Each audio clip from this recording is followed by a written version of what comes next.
우리 그러면 같이 하나님의 말씀 보도록 하겠습니다. 사도행전 20장 우리 25절에서 우리 38절. 사도행전 20장 25절에서 38절입니다.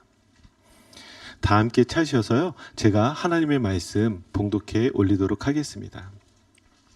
보라, 내가 여러분 중에 왕래하며 하나님의 나라를 전파하였으나 이제는 여러분이 다 내 얼굴을 다시 보지 못할 줄 아노라. 그러므로 오늘 여러분에게 증언하거니와 모든 사람의 피에 대하여 내가 깨끗하니 이는 내가 꺼리지 않고 하나님의 뜻을 다 여러분에게 전하였음이라. 여러분은 자기를 위하여 또는 온 양떼를 위하여 삼가라. 성령이 그들 가운데 여러분을 감독자로 삼고 하나님이 자기 피로 사신 교회를 보살피게 하셨느니라.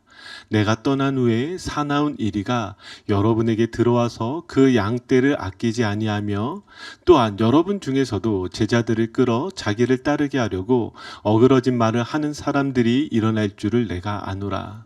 그러므로 여러분이 일깨워 내가 3년이나 반나 쉬지 않고 눈물로 각 사람을 훈계하던 것을 기억하라. 지금 내가 여러분을 주와 및 그 은혜의 말씀에 부탁하노니 그 말씀이 여러분을 능히 든든히 세우사 거룩하게 하심을 입은 모든 자 가운데 기업이 있게 하시리라. 내가 아무의 은이나 금이나 의복을 탐하지 아니하였고 여러분이 아는 바와 같이 이 손으로 나와 내 동행들이 쓰는 것을 충당하여 범사에 여러분에게 모본을 보여준 바와 같이 수고하여 약한 사람들을 돕고 또 주 예수께서 친히 말씀하신 바 주는 것이 받는 것보다 복이 있다 하심을 기억하여야 할지니라. 이 말을 한 후 무릎을 꿇고 그 모든 사람들과 함께 기도하니 다 크게 울며 바울의 목을 안고 입을 맞추고 다시 그 얼굴을 보지 못하리라 한 말로 말미암아 더욱 근심하고 배에까지 그를 전송하니라. 아멘. 예, 오늘 우리 말씀을 전하실 우리 권동훈 목사님은 사실 저하고 함께 한국에서 신대원 때 공부한 동기이자 친구입니다. 친구를 소개하는 것만큼 참 어려운 일이 없는 것 같아요. 왜냐하면 너무 자랑하고 싶은 게 많아서 정말 하나하나 다 자랑해야 되겠지만 사실 그보다도 제가 어떻게 소개하면 가장 좋을까 이렇게 했을 때 늘 제가 권동훈 목사님 하면 이 두 가지가 늘 떠오르는데요. 첫 번째가 무엇이냐면 늘 하나님을 향한 마음이에요. 그 하나님을 향한 그 마음이 너무나 깨끗하고 또 순수하고 그 열정들이요. 늘 이야기를 나눌 때마다 제 마음에 이렇게 남곤 합니다. 그 두 번째는요. 하나님을 향한 마음도 너무 좋지만 또 탁월한 설교가이기도 합니다. 그래서 여러분들이 또 기대하신 마음으로 오늘 또 우리 권동훈 목사님을 통하여서 우리 교회 그리고 또 나에게 어떤 말씀을 하시는지 여러분들 열린 마음으로 또 그렇게 말씀을 하나하나 다 받아들이셨으면 좋겠습니다. 지금은요 저희 현재 NLMA에서 우리 선교 사역을 감당하시고 모든 선교 일들을 섬기시고 계십니다. 너무나 수고하고 계신데 우리 권동훈 목사님 나오실 때 우리 따뜻한 우리 박수로 맞이하도록 하겠습니다.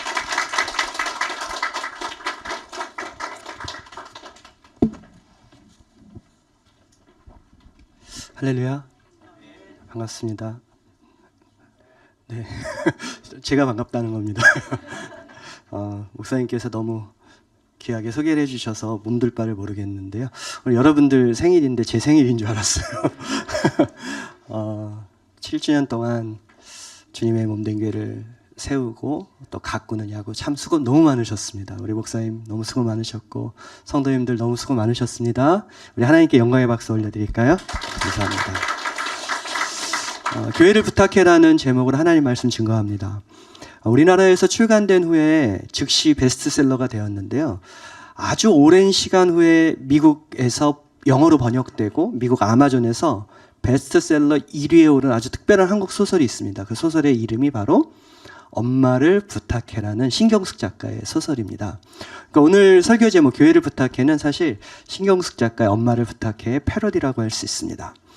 그 소설의 첫 번째 문장은 엄마를 잃어버린 지 일주일째다. 엄마를 잃어버린 지 일주일째다. 이렇게 시작을 합니다. 지하철 서울역에서 치매에 걸린 엄마를 주인공이 잃어버린 거예요. 그 소설책 끝에는 정홍수 문학평론가의 해설이 붙어 있습니다. 정홍수 씨가 이런 이야기를 합니다. 잘 들어보십시오. 가족들은 엄마를 잃어버리기 전에 이미 엄마를 거의 잊고 있었다. 그리고 그들은 엄마의 실종을 계기로 잃다와 잊다가 결국 같은 말이었음을 뼈저리게 깨닫는다. 엄마를 잃어버린 지 일주일째다라는 문장은 사실은 엄마를 잊어버린 지 오래였다가 맞는 말이어야 했다. 엄마를 부탁해는 그 잘못에 대한 처절한 고해성사다. 여러분, 우리 엄마 생각만 해도 눈물이 나시죠? 무조건적인 희생과 사랑, 우리를 향해서 모든 것을 내어주시는 그 엄마의 품 생각하면 그냥 눈물이 나잖아요. 그렇죠? 그런데 우리는 그 희생과 사랑이 너무나도 익숙하고 또 어느새 당연하다고 생각이 들어서 사실은 그 엄마의 사랑을 엄마를 떠나보내기 전까지 많이 잊고 삽니다. 그래서 어머니 떠난 후에 여기 어르신들 엄마가 보고 싶어서 서러워서 울 날도 있지 않으셨어요? 그렇죠? 그러니까 그 사랑을 잊고 살았던 우리의 모든 고해성사가 신경숙 작가의 엄마를 부탁하라는 소설이라는 거예요. 저는 거기에서 오늘 이 설교를 시작하고 싶습니다. 엄마 대신 교회를 부탁한다라고 말씀드리고 싶어요. 종교개혁자 칼빈이요, 기독교 강요 제4권의 첫 장에서 교회를 모든 신자들의 어머니라고 했습니다. 여러분, 교회는 여러분의 어머니입니다. 여러분께 모든 것을 내어주시는 너른 품의 어머니세요. 그런데 많은 신자들은 어머니의 품과 같은 교회의 사랑을 잊고 살죠. 여러분 어떠십니까? 처음 더라이 비치의 교회, 이 교회를 만나고 이 교회에 여러분이 등록하고 예배할 때 가졌던 그 부푼 마음들, 감격들, 여러분 혹시 잊고 살고 있진 않으십니까? 하나님께서 세우신 종 장명규 목사님을 통해서 하나님의 말씀이 선포되어지고 그 말씀을 먹으면서 그 예배 가운데 감격하고 하나님의 임재를 누렸던 그 감사함, 그래서 교회가 너무나도 소중하게만 생각했던 그 첫사랑, 여러분 혹시 지금 시간이 지나면서 어느새 잊고 살지는 않습니까? 여러분이 섬기는 이 교회를 참으로 소중히 여겼던 그 마음이 지금 희미해졌다면, 아니 여러분이 우리의 육신의 눈으로 보는 교회의 연약한 모습들 때문에 교회에 대한 그 처음 사랑과 그 감사함과 소중함에 대한 감각이 여러분에게 지금 사라져 있다면, 여러분 그것은 교회의 사랑을 잊고 살고 있는 것이고요, 그것은 신경숙 작가의 말대로 여러분은 아마 참된 교회를 잃어버린지도 모를 것입니다. 교회의 사랑, 교회의 소중함을 잊고 사는 이들은 교회를 잃어버린 것이라고요. 여러분, 여러분에게 오늘 7주년을 맞이하면서 더라이 빛의 교회는 어떤 의미시죠? 단지 다니는 곳입니까? 학교 다니듯 일주일에 시간이 되면 출석하는 곳입니까? 여러분, 그것은 교회가 아닙니다. 오늘 바울 사도는 우리를 돌보기 위해 아낌없이 내어주셨던 어머니, 교회의 앞날을 우리에게 부탁합니다. 사도행전 20장 오늘 본문을 보면은요, 바울 사도는 지금 밀레도라는 항구 도시에서 예루살렘으로 건너가는 배편을 기다리고 있습니다. 그의 마음은 굉장히 다급했어요. 성경을 보면, 사도행전 20장을 보면 바울이 왜 그렇게까지 급하게 예루살렘으로 배를 타고 가고 싶어 했는지를 이런 식으로 표현해요. 오순절이 오기 전에 반드시 예루살렘에 도착하려고 했다. 오순절이 오기 전에. 왜 그런지 한번 말씀을 살펴볼까요? 당시 예루살렘 교회는 여러분 잘 아시죠? 극심한 가뭄으로 인해서 교회가 너무 어려웠어요. 예루살렘 교회는 마더 철치잖아요. 그 예루살렘 교회의 어려운 상황을 돕기 위해서 누가 나섰습니까? 바로 신생교회들인 이방인 교회들이 나섰습니다. 그런데 예루살렘 교회에서 볼 때 이방인 교회들은 여전히 이게 참된 교회인가 아닌가라는 의구심을 갖고 있었죠. 왜냐하면 당시의 세계관은 꼭 유대인들만이 하나님의 백성이 된다는 세계관에 여전히 사로잡혀 있었기 때문에 과연 이방인들이 이룬 저 교회들이 진짜 우리와 함께 할 수 있는 형제교회인가 의구심이 있었어요. 그런데 바울은 그 의구심을 깨뜨리고 이제 교회의 진정한 하나됨, 유대인들이 세운 예루살렘 교회와 이방인들이 세운 이방 신생교회들이 진정으로 형제임을 증명하고 싶었습니다. 그래서 오순절 전에 이방인 교회들이 예루살렘의 교회의 어려운 형편을 듣고 모았던 헌금을 들고 오순절 전에 도착하고 싶었던 겁니다. 여러분, 그렇다면 왜 오순절 전일까요? 궁금하시죠? 예나 지금이나 우리 동양 문화권에서는 여러분 명절이 되면, 아니 미국도 그렇더라고요. 명절이 되면 사람이 제일 많이 모이죠. 당시 유대인들도 그랬어요. 오순절은 유대인의 가장 큰 명절 중에 하나로서 오순절이 되면 전국에서, 아니 다른 나라에서조차 예루살렘으로 사람들이 방문해서 모여 있습니다. 그 유대인들이 가득한 날이 바로 오순절이죠. 그때 바울이 이방인 교회가 예루살렘 교회를 진정으로 사랑해서, 자기들도 굉장히 어려운 상황이잖아요. 그런데 십시일반 헌금을 모은 거를 여기저기서 다 모아가지고 오순절 전에 도착하기를 바랬기 때문에 지금 들어와라는 항구에 와 있는 거예요. 여러분, 이방인들의 믿음을 의심하는 예루살렘 교회에 바울은 이 헌금을 전해줌으로써, 가능하면 사람이 많을 때, 증인들이 많을 때, 그들이 진정한 우리의 형제임을 바울은 증명하고 싶었던 겁니다. 여러분, 한번 질문해 볼게요. 형제됨의 진심 어린 마음을 증명하는 가장 효과적이고 가장 실질적인 방법은 무엇입니까?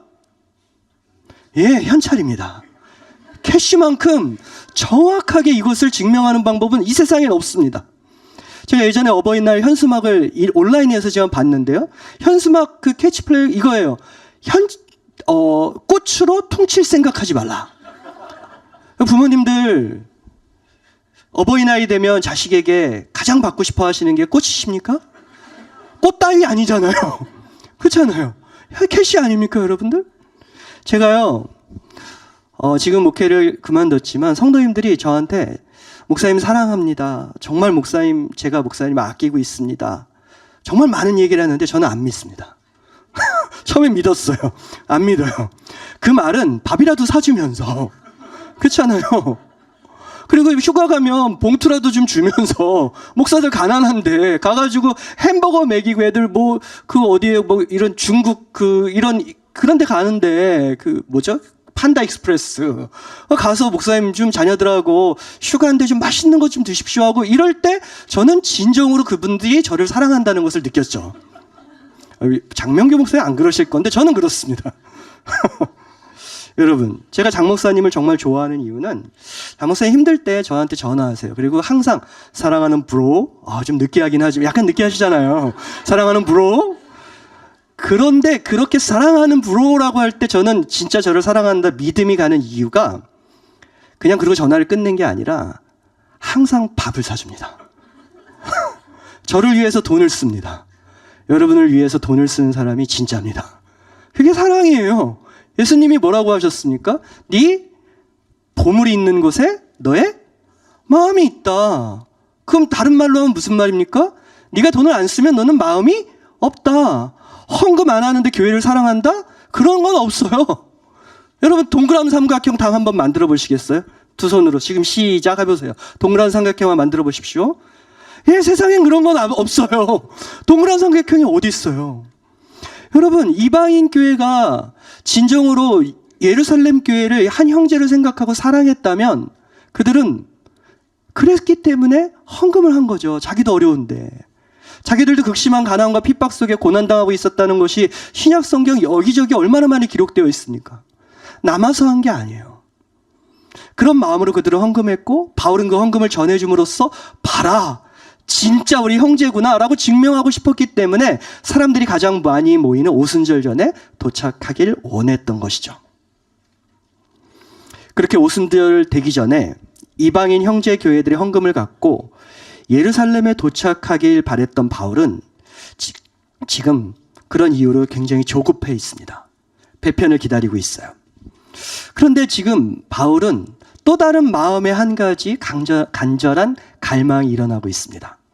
그것은 무엇이냐면 밀레도, 지금 도착해 있는 밀레도라는 도시에서 조그만 항구 도시인데요. 북동쪽으로 약 30마일, 50km 정도 30마일 떨어진 곳에 에베소라는 도시가 있었는데 그 에베소라는 도시 때문이었습니다.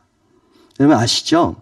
에베소는 어떤 곳입니까? 바울이 자신의 선교 여정 중에 가장 오랫동안 머물면서 가장 많은 눈물과 수고로 세운 개척한 교회가 바로 에베소에 있기 때문입니다. 사도행전 20장 31절을 보면 바울은 그곳에서 에베소에서 3년이나 밤낮 쉬지 않고 눈물로 각 사람을 훈계하였다. 이렇게 고백할 정도로 바울은 에베소 교회를 정말 자신의 삶과 영혼을 갈아 넣어서 개척하고 섬겼던 것입니다. 장명규 목사님과 여러분들이 이 더 라이프 빛의 교회를 개척하고 섬기셨듯 말입니다. 그야말로 3년을 자신의 삶 전체를 갈아 넣어서 개척하고 한 사람 한 사람을 그리스도의 제자로 양육하며 세워갔던 그 에베소 교회가 어디에 있다고요? 불과 30마일 떨어진 곳에 있었어요. 북동쪽으로. 이제 바울은 예루살렘으로 가면 자신이 다시는 돌아올 수 없다는 직감을 하고 있었죠. 그렇기 때문에 마지막 자신이 그토록 사랑했던 그 에베소 교회를 한 번쯤은 너무나 가보고 싶었습니다. 마지막일 수 있었기에 그 마음은 더욱더 간절했던 것입니다. 그런데 문제는 바울이 직접 가깝지만 갈 수가 없는 상황이었어요. 왜 그런지 아십니까, 여러분? 이것은 그 당시의 시대를 좀 이해하셔야 돼요. 당시 시대는요, 지금처럼 배편이 몇 월 몇 시에 정확히 출발하는 그런 때가 아니었습니다. 우리 표 사면 몇 월 몇 시 어디에서 출발하면 그 시간에 맞춰서 가잖아요. 그런 시대가 아니에요. 당시는 대충 하늘이 좋으면 경험 많은 선주나 선장이 하늘을 보다가 갑자기 이제 내일이면 되겠다. 3일이면 되겠다. 그러면 다음 내일 며칠 후에 배가 출항합니다 라고 선언을 하면 이 파발들이라고 하잖아요. 이 종들이 그 근처에서 머물고 있던 여관을 뛰어다니면서 배편이 이제 언제 출발합니다. 내일 출발합니다 하면 바로 내일 출발하는 거예요. 그러니까 배편을 꼭 타기를 원하는 사람들은 어쩔 수 없이 그 항구 주변에서 머무르고 항상 항시 대기를 하고 있어야만 그 배를 탈 수 있는 그런 시대였어요. 그래서 잠시라도 자리를 비울 수 없었던 바울은 에베소 교회가 너무 걱정되고 그 교회를 너무나 돌보고 싶었기 때문에 한 가지 방법을 생각해냅니다. 그것이 무엇입니까? 바로 에베소 교회를 지금 자신이 떠난 후에 목양하고 있는 장로님들을 자신이 있는 밀레도로 부른 거예요. 내가 지금 여기 있으니 얼마 후에 여기 도착하니 너희들도 그 시간에 맞춰서 같이 와서 우리 함께 교회의 미래에 대해서 이야기하자, 함께 기도하자 했던 것이겠죠. 밀레도로 자신을 찾아온 장로님들에게, 에베소 장로님들에게 바울은 마지막 간절한 당부를 하십니다. 바로 그것이 오늘 설교 제목이에요. 교회를 부탁합니다. 우리 옆 사람에게 2사람 이상 서로 인사합시다. 교회를 부탁드립니다. 교회를 부탁합니다. 주님의 핏값으로 사신 교회를 부탁한다고 지금 바울은 그런 이야기를 하고 있어요. 여러분, 바울은 교회를 부탁한다고 성도들에게 말할 자격이 있던 사람입니다. 누구보다도 바울은 교회를 사랑했죠. 그래서 교회를 세우기 위해 바울은 기꺼이 자신의 삶을 희생했습니다. 그리고 에베소 장로님들은 그런 바울의 삶을 이미 다 알고 있었습니다. 여러분들이 이 교회를 세우기 위해 자신의 삶을 성드리치 갈아넣은 장 목사님의 교회를 향한 사랑을 알듯이 그들은 알고 있었어요. 오늘 본문 18절을 보면 그들에게 말하되 아시아에 들어온 첫날부터 지금까지 내가 항상 여러분 가운데서 어떻게 행하였는지를 여러분도 아는 바니. 여러분, 바울이 어떻게 교회를 섬겼습니까? 19절 곧 모든 겸손과 눈물이며 유대인의 관계로 말미암아 당한 시험을 참고 주를 섬긴 것과 3가지 키워드로 정리하면 바울이 어떻게 에베소 교회를 사랑하고 섬겼다고요? 겸손과 눈물과 인내요. 겸손과 눈물, 인내. 이렇게 주를 섬기고 교회를 세웠다는 것을 한마디로 표현하면 사랑했다는 거죠. 진실하게 교회를 사랑했다. 다른 말로 하면 겸손과 눈물과 인내가 없으면 교회를 진실하게 사랑하는 것이 아니에요. 자기 열심과 진정한 사랑은 다른 거 아십니까? 눈물, 겸손, 인내. 때로는 내 마음에 들지 않아도, 때로는 내가 원하는 방향으로 흘러가지 않아도 겸손하게, 때로는 어려움을 당하도 눈물과 인내로 피값으로 사신 주의 교회를 사랑하는 것. 그것이 바울이 교회를 사랑한 방법이었습니다. 바울이 교회를 부탁하면서 왜 자신이 이 장로님들 멀리서 오라고 해놓은 다음에 장로님들께 본론을 이야기하기 전에 지금까지 내가 이 교회를 위해서 어떻게 희생했고 자신이 교회를 어떻게 사랑했는지를 그 이야기를 꺼내놓는 이유가 뭘까요? 자랑하고 싶어서요? 제가 그랬다면 그렇게 생각하셔도 되는데 바울이 그랬을 리가 없잖아요. 이건 자신의 의를 자랑하고 싶어서가 아닙니다. 이유는 한 가지죠. 너희도 나처럼 입으로만 말고 겸손과 눈물과 인내로 교회를 진짜 사랑해 달라고 부탁하는 거 아니겠어요? 사랑하는 빛의 교회 성도 여러분, 아름다운 주의 성도들이 다 되시길 주의 이름으로 축원합니다. 이쁜이 성도들 되시면 안 돼요. 입으로만, 그저 입으로만 이쁜이만 있는 분들도 있잖아요. 사랑한다 하지만 겸손과 눈물, 인내 하나도 없는 분들, 입으로만 사랑하는 거예요. 그건 사랑이 아닙니다. 정말 아름다운 성도는 이쁜이 성도가 아니라고요. 눈물과 겸손과 인내로 교회를 섬기는 분들이심을 오늘 7주년 맞이해서 꼭 잊지 마시길 주의로 축복합니다. 저는요, 여기서 상상을 해봤습니다. 여러분 같이 상상해 보실까요? 교회를 부탁받는 에베소 장로님들의 표정을 한번 떠올려 보십시오. 바울이 지금 내가 이렇게 했고 이렇게 섬겼고 이렇게 교회를 사랑했는데 너희들도 그렇게 해줘 라고 교회를 지금 부탁받고 있는 에베소 교회의 장로님들의 표정을 한번 떠올려 보십시오.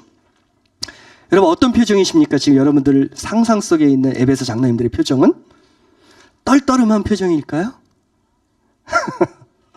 만약에 떨떠름한 표정이라면 이거겠죠. 아니 자기는 손 하나 까딱하지 않고 맨날 강대상 위에서 말로만 저러네? 이런 표정이겠죠.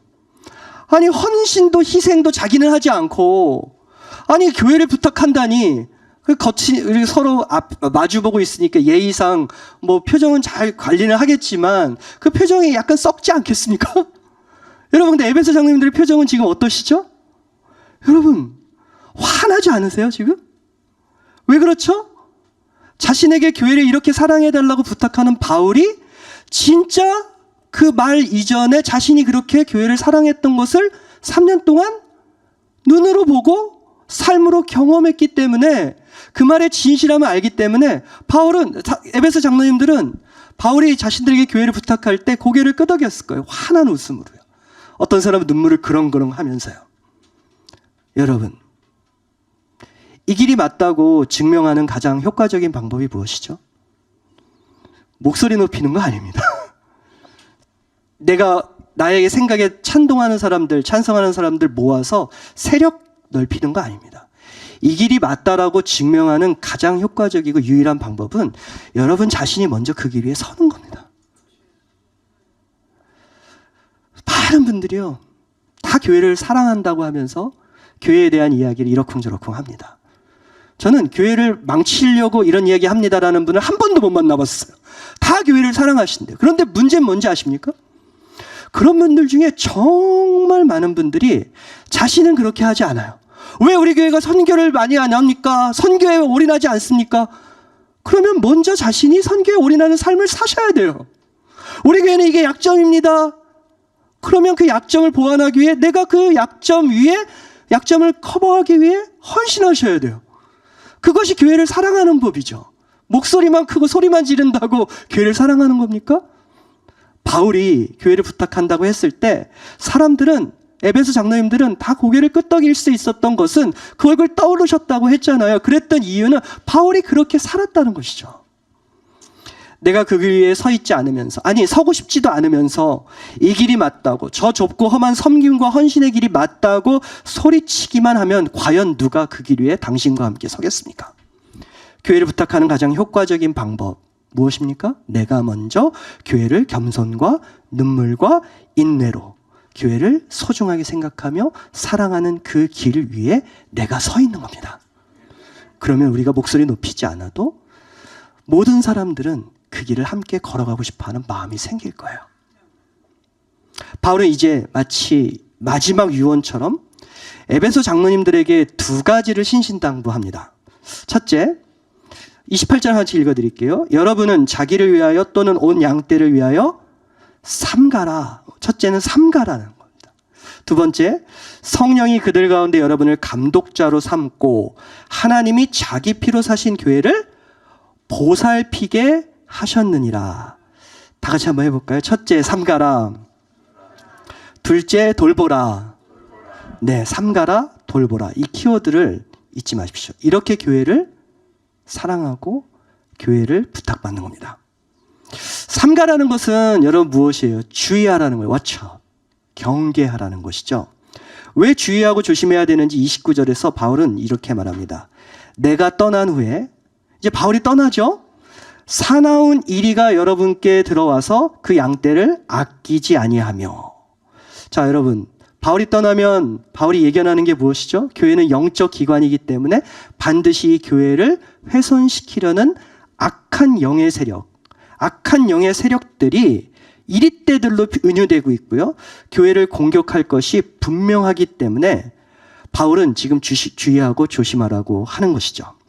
어린이 동화책들 한번 생각해 보세요. 그 빨간 두건 아가씨, 빨간 망토인가요?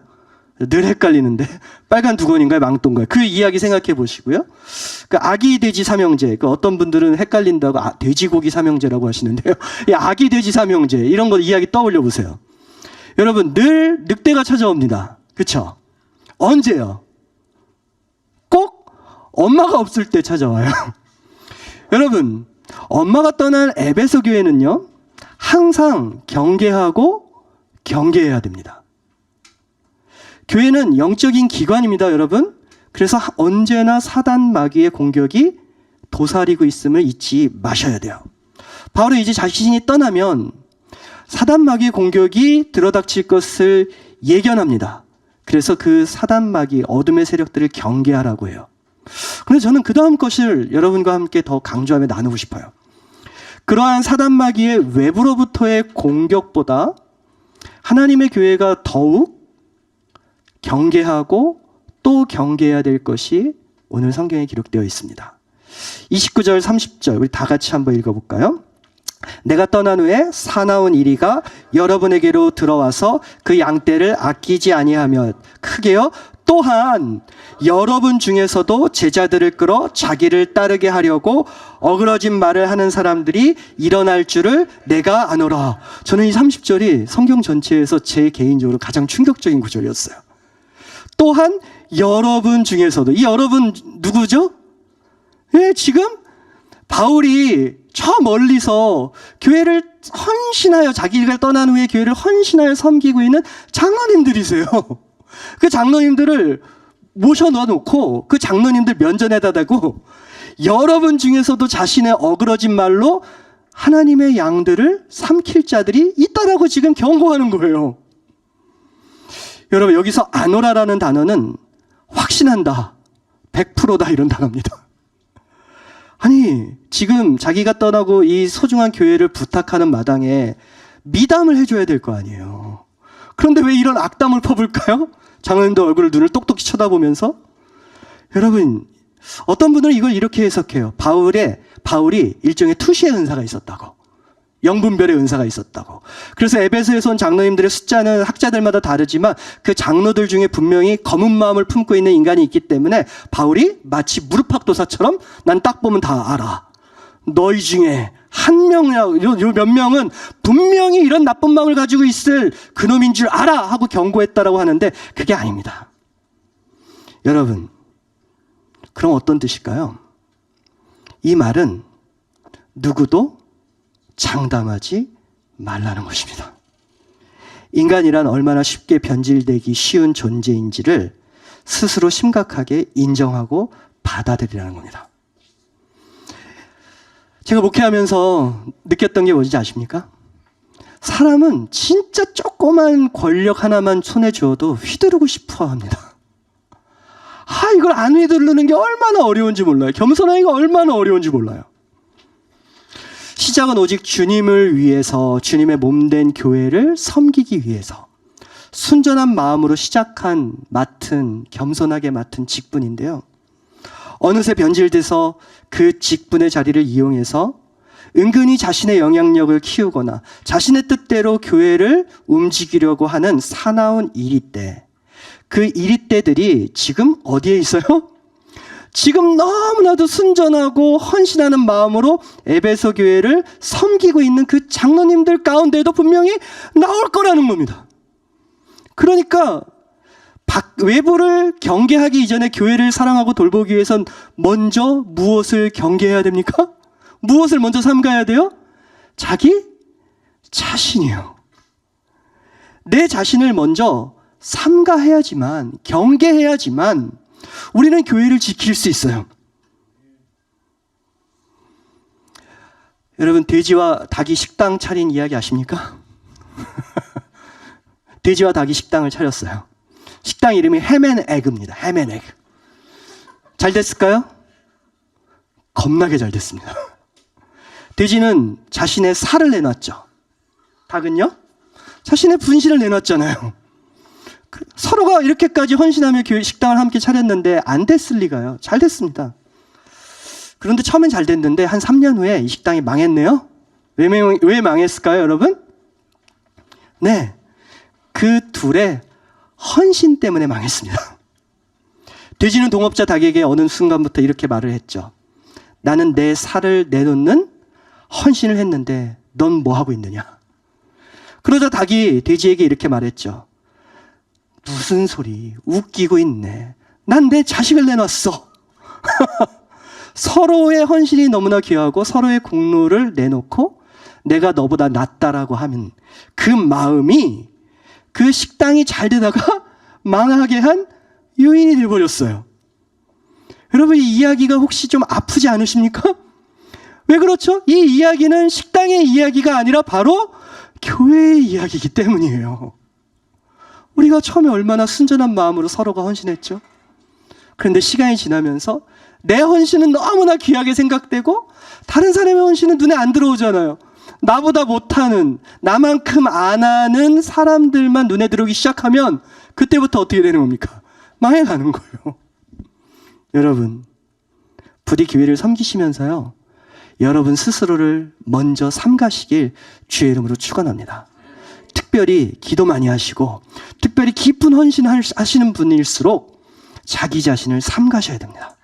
그것이 바울이 에베소 장로님들께 너희 스스로를 삼가라 말씀했던 이유죠. 두 번째, 교회를 부탁하는 당부의 키워드는 돌보랍니다. 돌보라.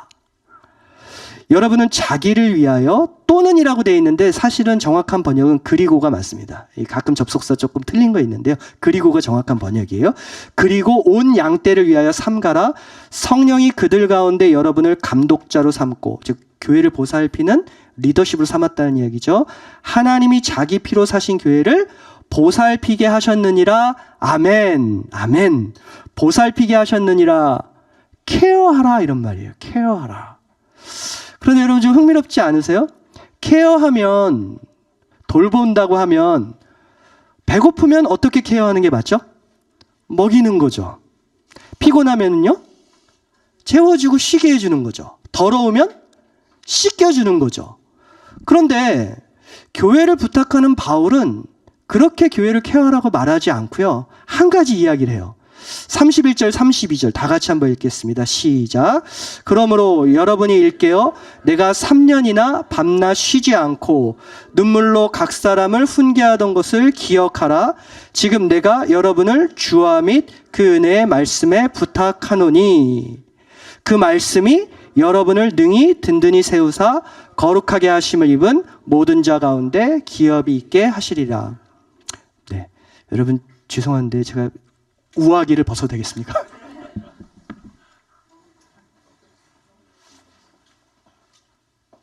예, 죄송할 거 없습니다, 여러분. 제가 땀이 많아서 그래요. 예, 뭐 휴지 좀만 주세요. 예.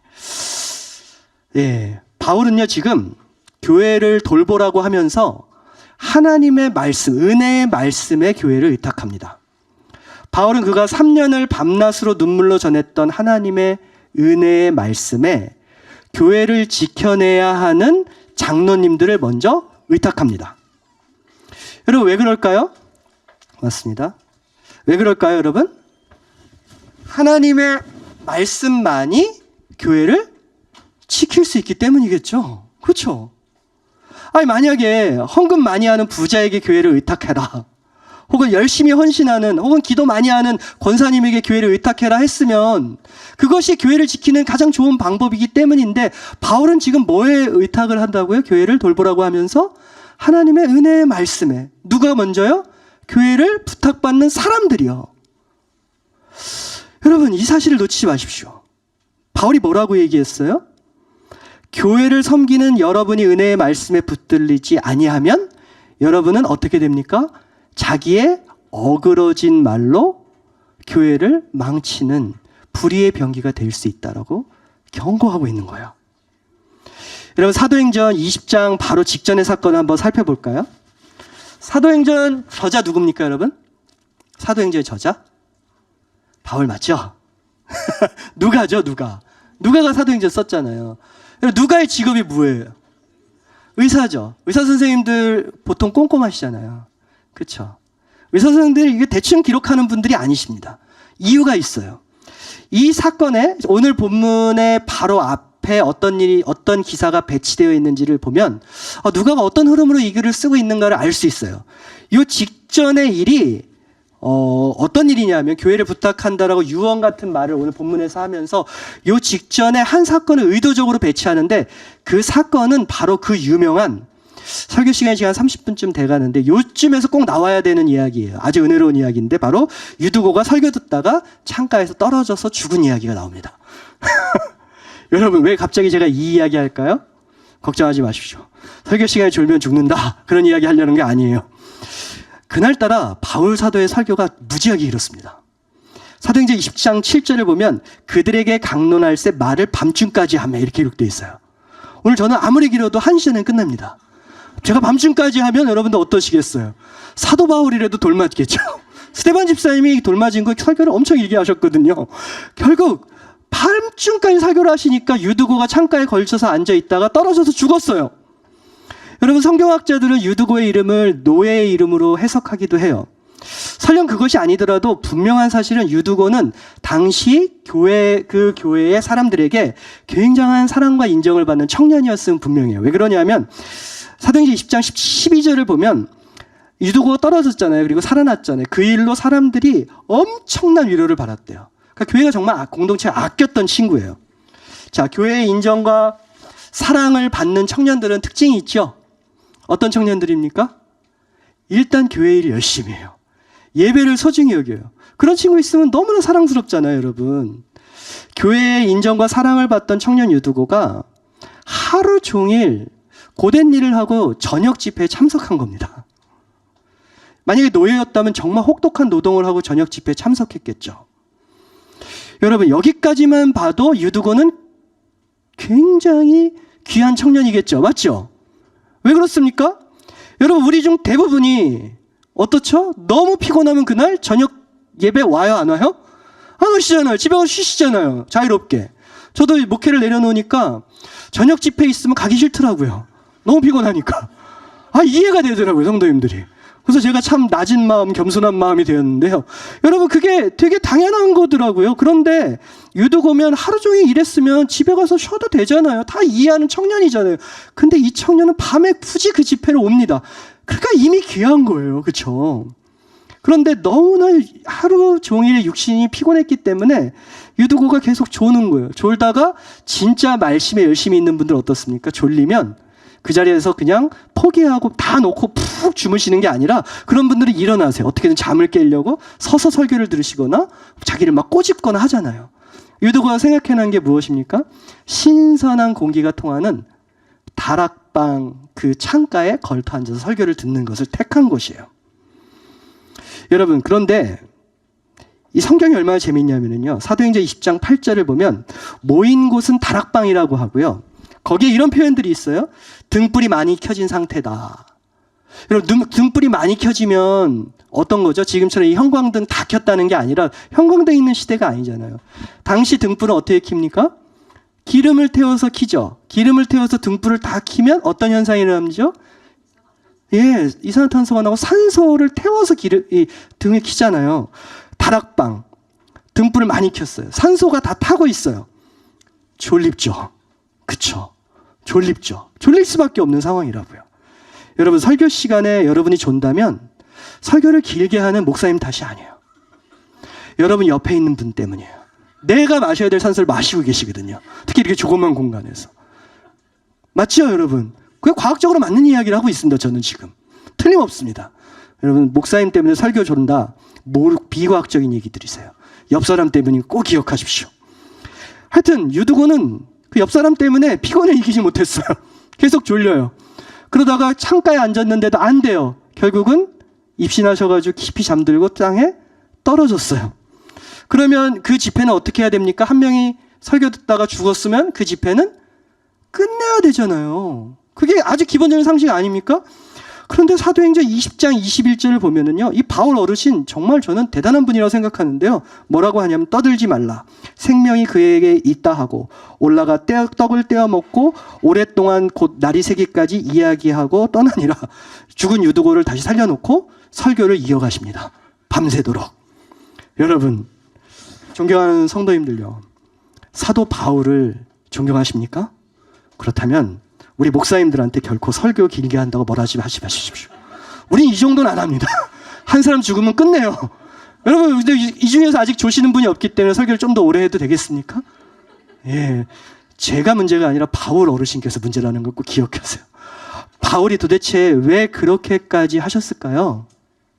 왜요? 말씀하는 걸 너무 좋아하는 분이라서요? 아니요. 왜요? 이제 오늘 보고 내일 보면 안 볼 사람이니까 저처럼 지금 여러분들과 그 설교를 일부러 길게 하셨던 걸까요? 아니요. 사도행전 20장 7절 바울이 이튿날 떠나고자 하여 그들에게 강론할세. 마지막이니까요. 그 교회를 마지막으로 말씀을 전하고 떠나야 되니까요. 그러니까 이 교회를 어떻게든 무엇에 부탁하고 있는 겁니까? 말씀에 부탁하고 있는 거예요. 은혜의 말씀 밖에는 교회와 성도를 지킬 수 없기 때문에 바울은 그렇게까지 설교하는 겁니다. 주의 일을 맡으신 직분자 여러분들, 빛의 교회 모든 성도님들, 여러분이 먼저 은혜의 말씀에 붙들리시길 주의 이름으로 부탁합니다. 그렇지 않으면 우리는 지극히 자기중심성에 가득한 우리는 주님의 뜻이 아닌 내 뜻으로 이 교회를 움직이려고 할 겁니다. 말씀에 붙들리지 않는 교회의 일꾼은 자기 중심성에서 흘러나오는 어그러진 말로 교회를 상하게 할 것이고요. 그런 성도들이 많아지면 많아질수록 그 교회는 하나님의 소리가 아닌 인간의 소리로 가득하게 될 것이고요. 그 교회는 그렇게 타락하고 건강함을 잃게 되는 것입니다. 부디 여러분 모두가 은혜의 말씀에 붙들려서 교회를 바르게 섬기고 건강하게 세워나가시길 주님의 이름으로 축원합니다. 마지막 한 가지 하고 마쳐도 될까요? 다음에 와서 할까요? 교회를 부탁하는 마지막 바울의 당부는요, 35절입니다. 범사에 여러분에게 모본을 보여준 바와 같이 수고하여 약한 사람들을 돕고 또 주 예수께서 친히 말씀하신 바, 다 같이 한번 읽어보겠습니다. 주는 것이 받는 것보다 복이 있다 하심을 기억하여야 할지니라. 아멘. 제가 중국 선교사입니다. 제가 중국 선교사 출신이에요. 저를 가르쳐 주셨던 사수가 이 구절이 자신의 인생의 말씀이었어요. 중국말로 늘 외우고 다니셨는데요. 시비쇼 껑요후 한번 따라해 주시겠어요? 시작. 시비쇼 껑요후. 예, 됐습니다. 주는 것이 받는 것보다 복되다. 아멘. 주는 게 복돼요? 받는 게 복돼요? 진짜요? 아니라고 생각하시잖아요. 이거는 세상의 법칙을 거스르는 겁니다. 물론 여기에 1차적인 문맥은 어려운 이들에게 교회가 베풀어야 된다는데요. 오늘은 그 부분을 놓고 적용하는 차원에서, 다른 차원에서 이야기를 좀 오늘 말씀과 연결해서 이어볼게요. 여러분, 바울이 33절에서 이렇게 이야기합니다. 복음과 교회를 섬기며 자신은 아무의 은이나 금이나 의복을 탐하지 않았다. 바울은 교회를 섬기면서 받으려고 했어요? 주려고 했어요? 늘 주려고 했어요. 그렇게 헌신하면서도, 그렇게 자신의 삶을 갈아 넣으면서도 받으려고 하지 않고 주려고 했던 거예요. 이 말씀은 바울은 항상 베풀었고, 자신의 마음, 이 말씀대로 자신은 항상 베푸는 삶을 살았고, 섬기는 삶을 살았고, 오늘 교회를 부탁하면서 교회 장로님들에게 또 우리에게 이야기하고 있는 것이에요. 여러분, 물질에만 국한되는 말씀이 아니라고 했습니다. 물론 물질이 들어가요. 그러면 어떤 것까지 연장이 돼요? 시간, 은사. 그것을 사용해서 나만을 위해서가 아니라 교회를 위해 사랑하는 것, 섬기는 것. 그것이 바로 예수님이 주는 것보다 받는 것이 복되도다 하신 말씀이고요. 그 말씀대로 살아가는 것이 교회를 지키는 방법이라는 것입니다. 제가 교회를 개척하고 여러분들은 7주년을 맞으셨는데 저는 6주년까지만 못 맞았어요. 그래서 참 존경스러운데요. 그 6년 동안 제가 많이 들었던 이야기 중에 하나가 그거예요. 많은 분들이 이야기를 하시더라고요. 목사님, 교회가 참 가족 같아서 너무 좋으시겠어요. 여러분, 가족인 것과 가족 같은 것은 다른 겁니다. 가족이면 괜찮은데요. 가족 같아서 교회는 힘들어요. 가족 같아서 더 친밀하게 해달라고 이것저것 다 요구하는데 가족이 아니니까 가족 같아서 너무 쉽게 한번 삐지면 나가버리세요. 여러분, 가족이 되어야 되는데 가족 같아서 교회가 힘든 거예요. 여러분, 가족 같은 교회의 뚜렷한 어려움 중에 하나가 물질의 부족함을 보다도 저는 그 사람, 같이 일할 사람, 동역자의 부족함이었어요. 여러분 교회는 어떠십니까? 저는 참 이 부분에서 교회의 그 신비를 늘 경험하거든요. 교회의 신비를 경험했거든요. 그게 무슨 말이냐면요.